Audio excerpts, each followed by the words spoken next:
గిరిబాబు కొడుకు రఘుబాబు మంచి కమెడియన్ అని ప్రత్యేకంగా చెప్పాల్సిన పని లేదు. తాజాగా టీవీకి ఇచ్చిన ఇంటర్వ్యూలో ఆయన అనేక విషయాల గురించి ప్రస్తావించాడు. మా సొంత బ్యానర్పై నాన్న సినిమాలు నిర్మిస్తూ ఉండేవాడు. 1990లో నా తమ్ముడు హీరోగా వచ్చిన ఇంద్రజిత్ సినిమాను నిర్మించాం. అప్పట్లోనే ఆ సినిమా కోసం 50 లక్షలు ఖర్చు పెట్టాం. సినిమా బాగానే ఆడింది, కానీ డబ్బులు మా వరకు రాలేదు అని అన్నారు. నిజానికి ఆ సినిమా రిలీజ్ చేయడం కోసమే నాన్న చాలా ఇబ్బందులు పడ్డాడు. రిలీజ్ చేసిన తరువాత చూస్తే మాకు చాలా పెద్ద మొత్తంలో నష్టాలు వచ్చాయి. నిజానికి సినిమా బయట పడిపోయిన తరువాత ఎవరిని పట్టించుకోరు. కానీ నాన్నగారు అలా కాదు, మాకు రూపాయి రావాల్సి ఉంది అంటూ ఎవరు గేటు ముందు రాకూడదని ఆయన పద్ధతి.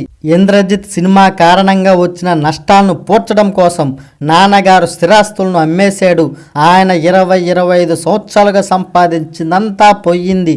కాలం కలిసొస్తే మళ్ళీ సంపాదించుకుందాం, లేదంటే ఊరెళ్ళిపోతామని నాన్న చెప్పాడు. అలా ఎన్నో ఇబ్బందులను తట్టుకొని నిలబడటం జరిగింది అని చెప్పాడు రఘుబాబు.